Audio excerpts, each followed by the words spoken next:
दोस्तों, RBC campus के YouTube channel पर आप सभी का स्वागत है। और आज हम एमपीपीएससी प्रारंभिक परीक्षा के लिए यूनिट 6 का जो टॉपिक है संविधान सभा एवं संविधान निर्माण प्रक्रिया, इससे रिलेटेड कुछ एमसीक्यू जो है यहाँ पे हम देखने वाले हैं। तो अगर दोस्तों ये वीडियो आपको पसंद आए तो इस वीडियो को लाइक करें, शेयर करें और इस चैनल को सब्सक्राइब करें। आइए देखते हैं इसके एमसीक्यूज।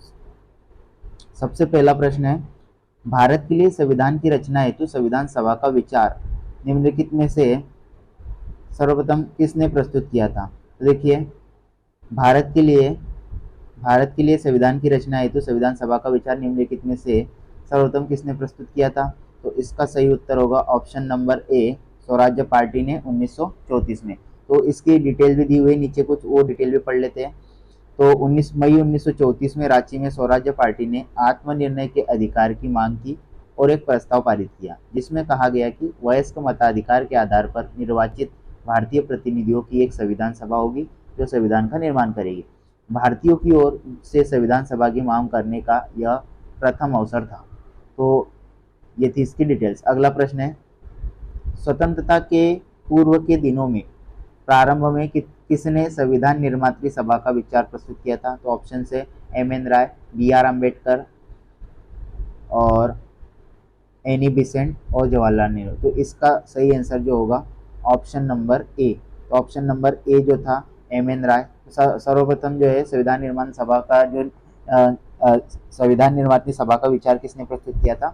तो एम एन राय ने 1934 में। अगला प्रश्न है, एक निर्वाचित संविधान सभा द्वारा भारत का संविधान का निर्माण करने का प्रस्ताव किया था। तो देखिए, एक निर्वाचित संविधान सभा द्वारा भारत के संविधान का निर्माण करने का प्रस्ताव किया गया था। तो ये किया गया था आपका option number C, Cripps Mission द्वारा। ठीक है, और इसके नीचे देखिए क्रिप्स मिशन कब आया था? तो क्रिप्स मिशन 1942 में आया था। और भारत में निर्वाचित संविधान सभा द्वारा भारत के संविधान का निर्माण करने का प्रस्ताव सर्वप्रथम किसने रखा था? तो क्रिप्स मिशन ने रखा था। तो याद रखेंगे। अगला है, कैबिनेट मिशन योजना के अंतर्गत संविधान निर्मात्री परिषद में प्रत्येक प्रांत को आवंटित सदस्य संख्या निर्धारित करने के लिए एक प्रतिनिधि कितनी जनसंख्या के अनुपात में था? तो इसका राइट आंसर हो जाएगा ऑप्शन बी, 10 लाख जनसंख्या के ऊपर एक प्रतिनिधि जो है यहाँ पे हुआ, प्रतिनिधि चुना गया था। मतलब देखिए, इसका डिटेल पढ़ लेते हैं। कैबिनेट मिशन 1946 में भारत आया। मिशन ने अपनी रिपोर्ट में संविधान सभा के गठन का एक सूत्र प्रस्तुत किया, जिसके आधार पर संविधान सभा में निर्वाचित होनी थी और प्रांतों का प्रतिनिधित्व जनसंख्या के आधार पर होना था। इसके तहत मोटे तौर पर प्रति 10 लाख व्यक्तियों के ऊपर एक प्रतिनिधि के निर्वाचन की व्यवस्था प्रस्तावित थी। तो 10 लाख व्यक्तियों पर एक प्रतिनिधि जो है यहाँ से निर्वाचित होना था। ठीक है, अगला प्रश्न है, इन व्यक्तियों में से कौन कैबिनेट मिशन का सदस्य नहीं रहा? तो कैबिनेट मिशन के 3 सदस्य थे। कौन कौन थे? पैट्रिक लॉरेंस, स्टेफर्ड क्रिप्स और एबी अलेक्जेंडर। विलियम वुड इसका सदस्य नहीं था। तो ऑप्शन नंबर ए जो है इसका करेक्ट आंसर हो जाएगा। अगला प्रश्न है, भारतीय संविधान सभा का गठन कब किया गया था?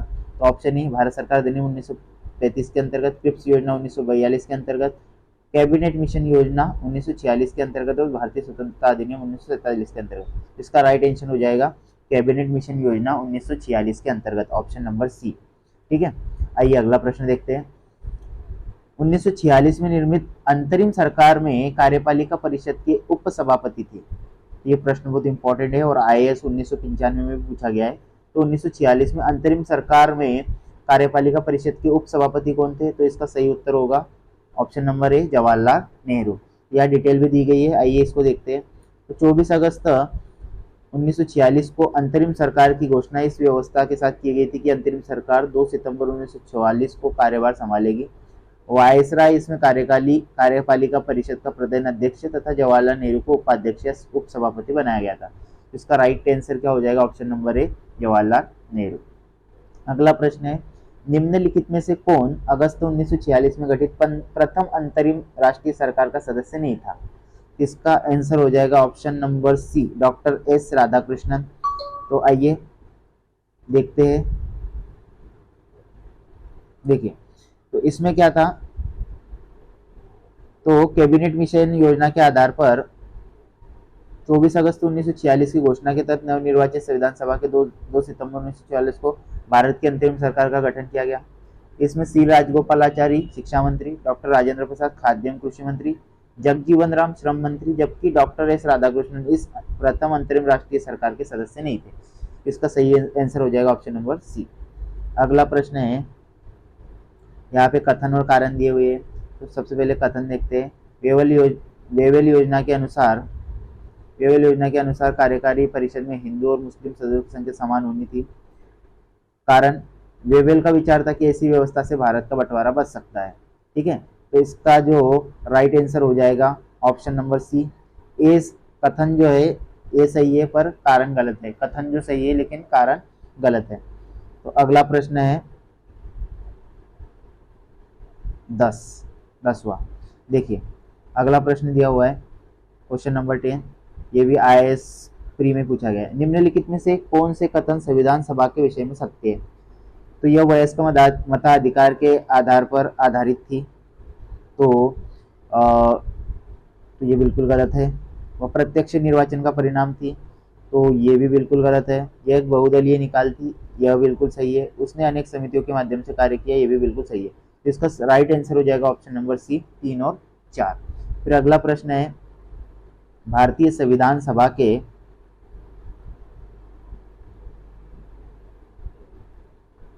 देखिए भारतीय संविधान सभा के संबंध में निम्नलिखित में से कौन से कथन सही है? तो यह वयस्क मताधिकार के आधार पर आधारित नहीं थी, ये बिल्कुल सही है। यह वयस्क मताधिकार के आधार पर आधारित नहीं थी, ये बिल्कुल सही है। यह प्रत्यक्ष निर्वाचन का परिणाम थी, बिल्कुल गलत। यह एक बहुदलीय संरचना नहीं थी, तो ये बिल्कुल गलत है। यह कई समितियों के माध्यम से कार्यरत थी, तो ये बिल्कुल सही है। मतलब ऑप्शन ए और डी जो है, यहाँ कूट दिए हुए हैं, तो कूट में से देखिए ऑप्शन ए और डी जो है सही है, तो ऑप्शन नंबर ए जो है आपका इसका करेक्ट आंसर होगा। ठीक है, अगला प्रश्न देखिए, निम्नलिखित में से संविधान सभा के बारे में गलत कथन कौन सा है? तो देखिए इसमें सारे कथन पहले पढ़ लेते हैं। इसने बड़ी संख्या में समितियों की मदद से काम किया, उनमें से सबसे महत्वपूर्ण प्रारूप समिति थी, ये बिल्कुल सही है। ऑप्शन नंबर ए जो है बिल्कुल करेक्ट है। अल्पसंख्यक समुदाय जैसे ईसाई, एंग्लो इंडियन और पारसियों को सभी को पर्याप्त प्रतिनिधित्व दिया गया, ये भी बिल्कुल सही है। इसका निर्वाचन सार्वभौमिक वयस्क मताधिकार के आधार पर किया गया था, तो बिल्कुल गलत है। अभी हमने पढ़ा कि इसका निर्वाचन जो है मताधिकार या सार्वभौमिक मताधिकार के आधार पर नहीं हुआ था। अगला प्रश्न देखिए,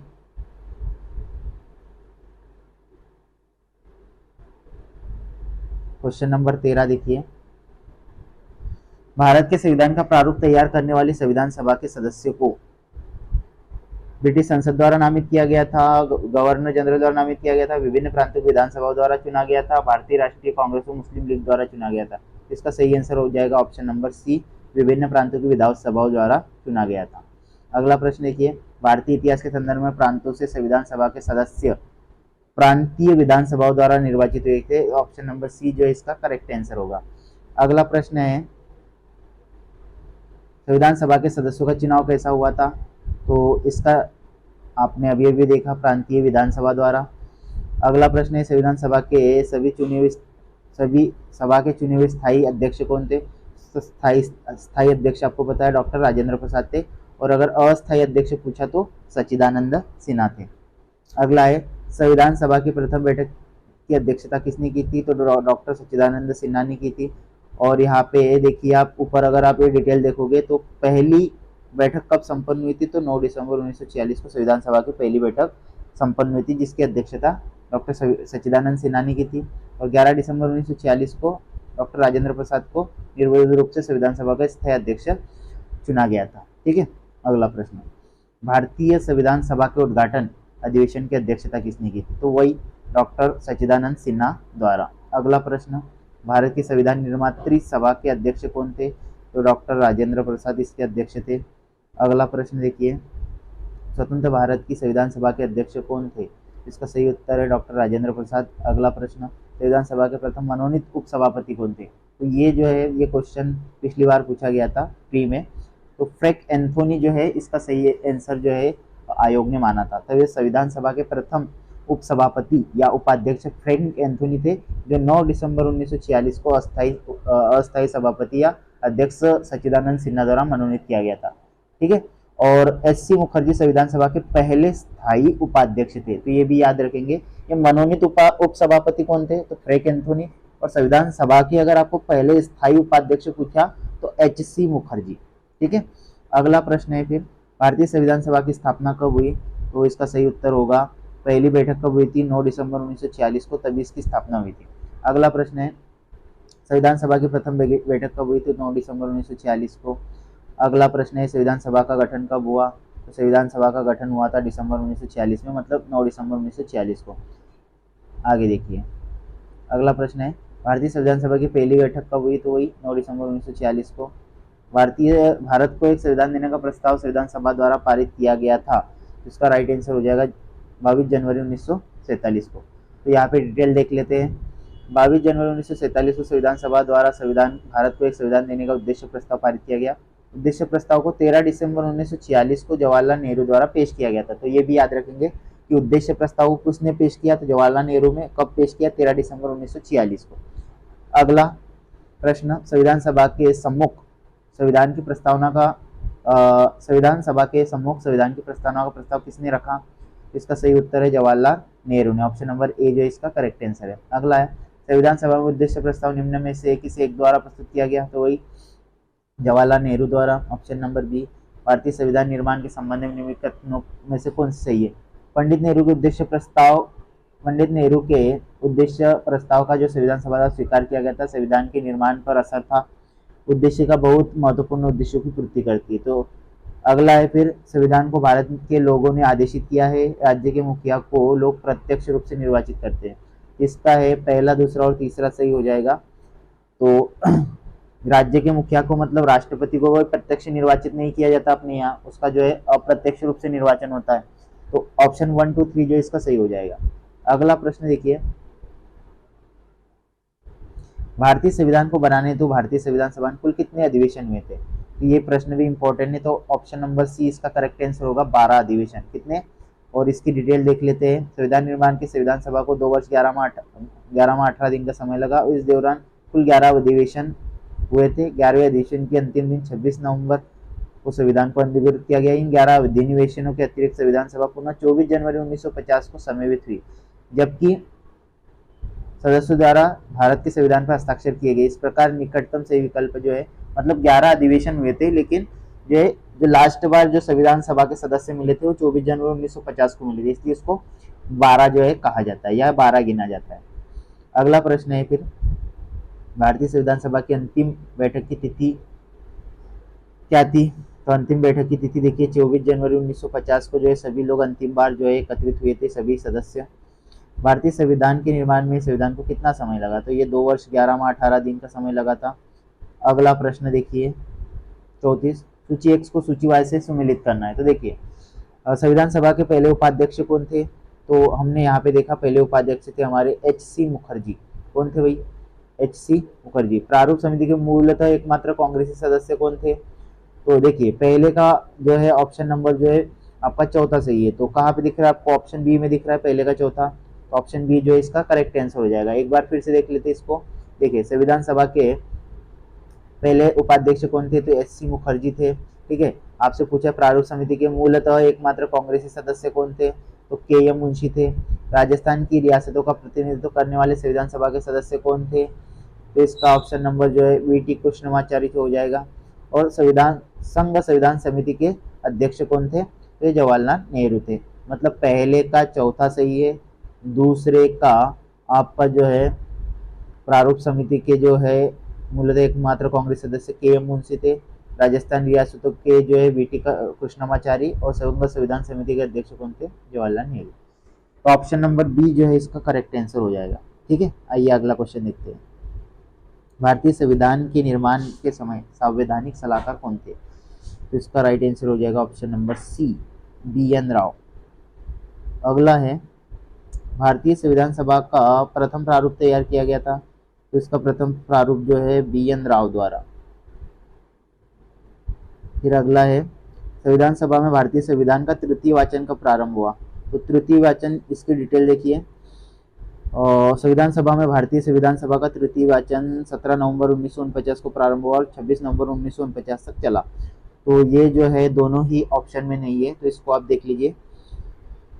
अगला है, भारत का संविधान पूर्ण रूप से तैयार हुआ तो 26 26 नवंबर 1949 को ये पूरी तरह से तैयार हो गया था और लागू कब हुआ? 26 जनवरी 1950 को। अगला क्वेश्चन है, भारतीय संविधान को संविधान सभा द्वारा कब अंगीकृत किया गया? तो 26 नवंबर 1949 को इसको अंगीकृत किया गया था। अगला है, संविधान सभा द्वारा भारतीय संविधान को स्वीकृत किया गया था, कब स्वीकृत किया गया था? तो 26 नवंबर 1949 को स्वीकृत किया गया था। अगला है, भारतीय संविधान की स्थिति को अपनाया गया, तो 26 नवंबर 1949 को अपनाया गया। भारतीय संविधान कब लागू हुआ? तो लागू हुआ 26 जनवरी 1950 को। अगला है, संविधान को 26 जनवरी के दिन लागू करने का निर्णय इसलिए किया गया क्योंकि कांग्रेस इस स्थिति को 1930 में स्वतंत्रता दिवस के रूप में मनाया था। तो इसका राइट आंसर हो जाएगा ऑप्शन नंबर ए, कांग्रेस ने स्थिति को 1930 में स्वतंत्रता दिवस के रूप में मनाया था। अगला प्रश्न है, भारतीय संविधान दिवस मनाया जाता है, तो ये मनाया जाता है आपका 26 नवंबर को। ऑप्शन नंबर बी इसका करेक्ट आंसर होगा। भारतीय संविधान को अपनाया गया था तो संविधान सभा द्वारा।